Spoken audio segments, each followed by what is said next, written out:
Баршаңызға сәлем достар, менің каналыма қош келдіңіздер. Сіздермен мен Меруерт бүгін болгар бұрышын екі жолмен қатыру жолын көрсететін боламын. Видеоны соңына дейін қараңыздар.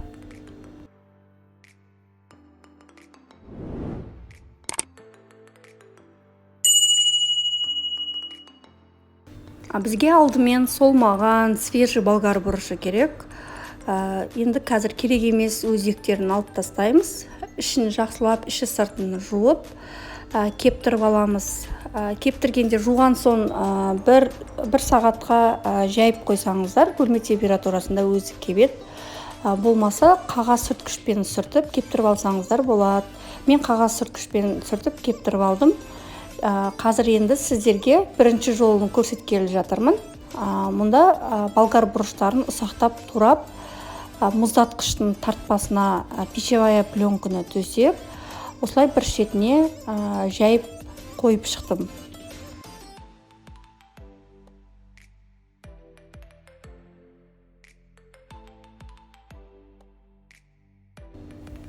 Үстіне салфан мешочек төсеп, тағы қалған болгар бұрыштарын жайып шығам, арасын ашып.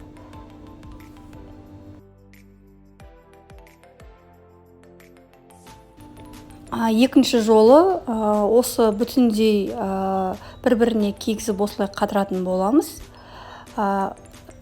Мұздатқышымыздың тартпасына осылай рет-ретімен қойып, жетпеген тимай қалған болгар бұрышын салфан мешочек жаңағы төсеп, туралған болгар бұрышымыздың үстіне қоямыз. Сонда оңай алынады. Енді 6 сағатқа қатқанша мұздатқышқа салатын боламыз.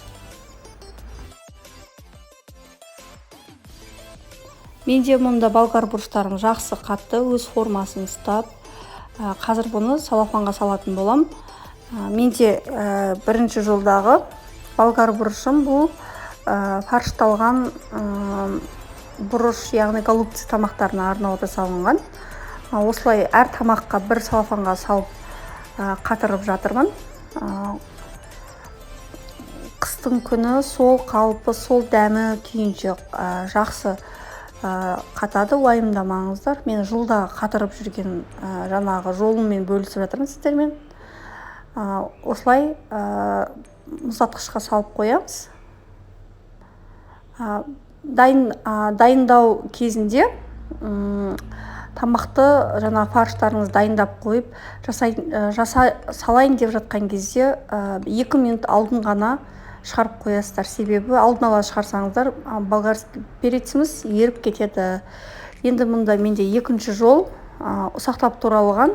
Қарап тұрсаңыздар, әрқайсысы жеке-жеке алынып тұр. Осылай кішкентай жаңағы салфан мешочектерге салып қоямыз. Әр тамаққа біреуден лағман, сорпа, қалаған тамақтарыңызға қатырсаңыздар болады. Менде осымен 2 жол достар. Егер арнама тіркелмеген болсаңыздар, тіркеліп, лайк басып, пікір қалдырсаңыздар, мен барлығын оқимын.